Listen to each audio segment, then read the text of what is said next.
Vamos ao vivo, vamos continuar nesse caso, que a gente vai agora ao vivo com a Beatriz Lacerda, porque como é que fica a situação do agressor e também como é que fica a proteção à vítima, né, Bia? Porque o fato do agressor ser um policial militar, ou seja, inclusive há informações de que talvez ele estivesse até armado, né, segundo algumas testemunhas, no local, o que deixa uma situação ainda mais tensa no local exatamente, isso deixa ainda mais difícil a situação da vítima, né? Inclusive a Mônica, a gente respeita obviamente a situação da vítima, a vítima estava lá, não quis gravar a entrevista, né? Mas é uma situação muito absurda, né, Bia? Boa noite. Sim, muito absurda, e a gente fica se perguntando pelo que ele vai responder, né? Em razão dessa agressão tão desproporcional e também pelo fato dele ser um servidor público, ainda que esteja afastado das suas atividades no momento. Mas tudo isso, será que pesa no final das contas? Vamos entender agora aqui com o advogado criminalista Tiago Mota, que é também professor, e já vai responder para a gente, Tiago, nesse caso, né? Um tapa no rosto de uma mulher em via pública, na frente de várias testemunhas, sem que ela o tivesse agredido. Também pelas imagens, a gente vê que ela não bateu nele, ela simplesmente foi agredida. Que crime esse homem cometeu? Primeiramente, muito boa noite. Nós estamos diante de um vídeo que trespassa uma perplexidade absurda, né? Uma agressividade completamente injustificada. O crime que ele praticou em tese, óbvio que a gente está diante de uma investigação que ainda está em curso e que se esperava, principalmente por ele se tratar de um policial, né, uma atitude completamente diferente, mas em princípio caracteriza o artigo 129 do Código Penal, que é a lesão corporal. Nesse caso, se ficar demonstrado como aparentemente está se tratando, que a violência se deu por menosprezo, por discriminação à condição de mulher, houve uma modificação no Código Penal do ano passado que fez incluir uma qualificadora, ou seja, esse crime é punido com maior reprovabilidade. Esse crime tem uma pena mais alta justamente por conta do fato de ter sido praticado nesse tipo de situação.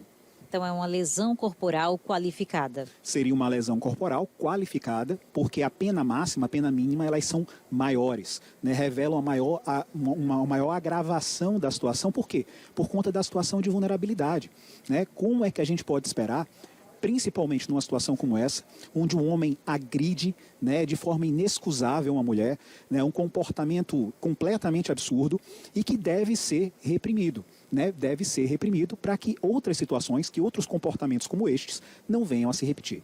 Tiago, no seu entendimento, cabe aí a aplicação da Lei Maria da Penha? Em princípio, pelas informações que foram passadas pela imprensa, não. Porque para a caracterização da Lei Maria da Penha, é preciso que a violência contra a mulher ela seja praticada ou no âmbito doméstico, né, na relação de convívio, ou no âmbito familiar, ou havendo uma relação íntima de afeto, quer esteja com coabitação ou não. Ao que me parece, pelos fatos que foram narrados, ela seria amiga de uma ex-namorada. Se a violência fosse praticada contra a ex-namorada, aí não há dúvidas, haveria a aplicação da Lei 11.340, que é a Lei Maria da Penha. O que não inibe o Estado de punir, de reprimir. Afinal de contas, nós estamos também tratando de uma lesão corporal grave. O vídeo mostra ela caindo no chão de maneira, né, completamente injustificada.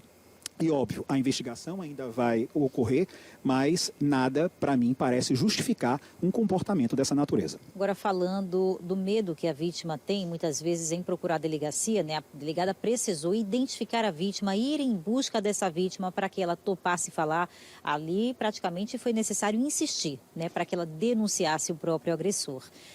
Como é que fica a situação da vítima, uma vez que o inquérito é aberto e ela volta para casa ainda se sentindo assustada, né, com toda essa repercussão e com o fato do agressor dela ser um policial? Então, que segurança essa mulher tem a partir de agora, uma vez que ela, sim, prestou o depoimento? Primeiramente, toda a mulher que eventualmente sofreu um tipo de violência, e a violência aqui as pessoas normalmente atribuem a violência física, mas não é só a violência física que é punida. A violência psicológica, o dano patrimonial, o dano emocional também caracteriza a lesão.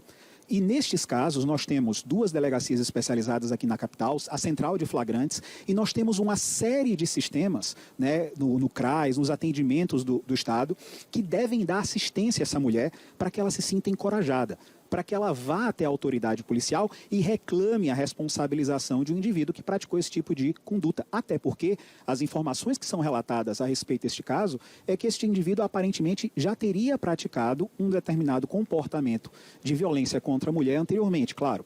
Isso tudo vai ser objeto de investigação e, mais uma vez, quando se trata de um agente da segurança pública, isso é algo que causa mais estranheza, porque o que a gente espera da segurança pública é completamente diferenciado. Então, vamos aqui prestar bastante atenção na sua fala, quando você diz que se espera que o CRAS, né, e que a assistência social aqui do município chegue junto dessa mulher. É ela que faz essa busca, é ela que vai até esses órgãos e pede, né, orientações, pede a medida protetiva, pede um lugar para ficar caso não queira voltar para casa, ou é o município também que tem que buscar essa vítima, porque é um processo bem complexo. A gente está aí no cerne da questão. Não só essa vítima, como muitas outras, já até fizeram a denúncia, mas tiveram desfechos trágicos. E a gente ficou se perguntando onde é que estava o erro, uma vez que a denúncia foi feita. Mas e qual foi a contrapartida para essa mulher, né? Quem é que deve prestar essa proteção, sabendo que a mulher muitas vezes tem medo ou não quer sair de casa, né? Não quer sair do seu lar?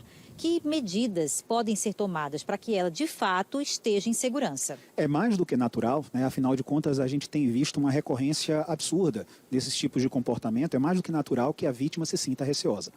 Por isso é que nós temos delegacias especializadas, por isso nós temos o próprio 180, que é do governo federal, que é para especificamente receber, né, essas denúncias, né, essas notificações referentes à violência contra a mulher, o próprio 190, né, mas acima de tudo é preciso que se chame a responsabilidade as autoridades públicas, tanto municipais quanto estaduais, quanto federais, para que esse tipo de conduta, para que as mulheres se sintam guarnecidas. No âmbito da Lei Maria da Penha, isso está muito claro. Existem uma série de medidas protetivas de urgência, como o próprio afastamento do companheiro, como a própria prisão preventiva e uma série de outras medidas cautelares que podem ser tomadas e devem ser tomadas para acautelar essa mulher, para que ela se sinta segura, para que ela tenha os meios necessários para justamente cobrar do Estado a devida responsabilidade. Então, essa vítima, né, em questão, ela pode pedir uma medida protetiva?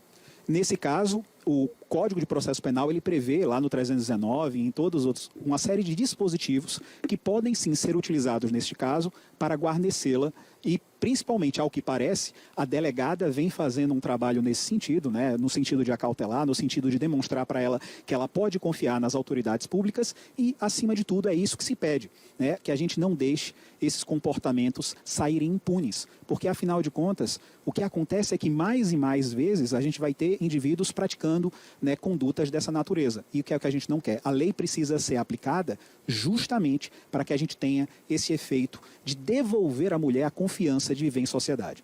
Tiago Mota, obrigada pelas tuas informações aqui, esclarecendo alguns pontos importantes, né? A exemplo desse caso de uma agressão e de muitos outros que a gente acompanha aqui cotidianamente, né, Edson, no Cidade Alerta. Não sei se você ficou com alguma dúvida, que quer também esclarecer aqui com o professor e advogado criminalista Tiago Mota. Perfeito, Bia. Bons esclarecimentos, e a gente tem que abrir mesmo os olhos, né? Mostrar realmente para as vítimas que elas não podem se calar, não é? A partir de um momento como esse, inclusive até testemunhas desse fato, né? Essa pessoa que gravou, outra pessoa que estava trabalhando no posto, as pessoas podem ajudar a polícia com mais detalhes, com mais informações para robustecer exatamente essas investigações. Eu queria perguntar ao doutor, né? Ele esclareceu bem que, assim, inicialmente a informação que se tem é que não havia nenhum relacionamento entre o agressor e a vítima. Caso a polícia chegue a uma informação de que tenha algum tipo de relacionamento, aí sim pode-se utilizar a Lei Maria da Penha. Não é isso, doutor? Tudo depende da investigação. Mas digamos que, de fato, eles não tenham nenhum tipo de relacionamento e não seja possível se aplicar a Lei Maria da Penha nesse caso. A vítima, dependendo do que a delegada ouvir, enfim, a delegada solicitar, de repente, uma proteção individual para essa vítima, ou seja, uma escolta ou algum outro tipo de proteção, mesmo sem ser pela Maria da Penha? Pode sim, Edson. A sua pergunta é fantástica nesse sentido, justamente para a gente trazer esse conhecimento. O Conselho Estadual de Segurança, ele tem a lei que prevê o Conselho, o decreto que prevê o Conselho, ele traz expressas previsões no sentido de acautelar essa vítima, para que ela tenha o suporte necessário, para que ela eventualmente tenha, inclusive, segurança individualizada, para que ela tenha confiança no Estado e, nestes casos, ela possa tranquilamente, né, ter a confiança de ver a responsabilização desse ofensor. Porque a lei, ela não pode ser um instrumento de impunidade, mas sim uma ferramenta para trazer, acima de tudo, proteção ao ofendido. E, neste caso, uma mulher que, ao meu ver, é indubitável, né, quase que o comportamento tem essa relação de menosprezo, essa relação de discriminação ao fato dela ser mulher, essa situação de vulnerabilidade dela. Perfeito. E aí, claro, que tudo depende de um pedido por parte da delegada ou, de repente, a defesa da vítima pode solicitar exatamente essa garantia? A própria defesa da vítima pode solicitar diretamente ao Conselho de Segurança, às autoridades públicas, que se faça essa segurança ou, eventualmente, que se imponham medidas cautelares em relação ao acusado, que também deve ser tratado, né, que deve ser observado em relação à sua responsabilidade e periculosidade. Inclusive porque ele ainda está em liberdade, né? Não houve ainda pedido de prisão, né? Inclusive, mesmo tendo ainda o prazo, né, das 48 horas do flagrante, mas aí a polícia tem que encontrá-lo, inclusive, para registrar o flagrante, caso seja isso. Muito obrigado, doutor, pelas suas explicações ao vivo. Obrigado, Bia, também pelos esclarecimentos. A gente continua falando também aqui e esclarecendo você de casa que a gente não pode aceitar uma situação como essa, independente de qual seja o motivo da discussão ou que levou à agressão. Não dá para aceitar isso não é normal, é uma agressão desproporcional. Você vê que não é legítima defesa em momento algum, ou seja, mesmo que fosse, né, você tendo um homem e uma mulher, a força de um tapa de uma mulher, a força de um tapa de um homem é completamente desproporcional. E claro que a polícia já está investigando, a vítima já inclusive prestou depoimento, e lembrando que ele é um policial afastado da corporação, ele não está mais atuando, não está mais na ativa e, claro, a polícia vai buscar. Não está na ativa por enquanto, inclusive, né? Não foi expulso, ele está afastado. Imagina só uma situação como essa. Vamos continuar acompanhando.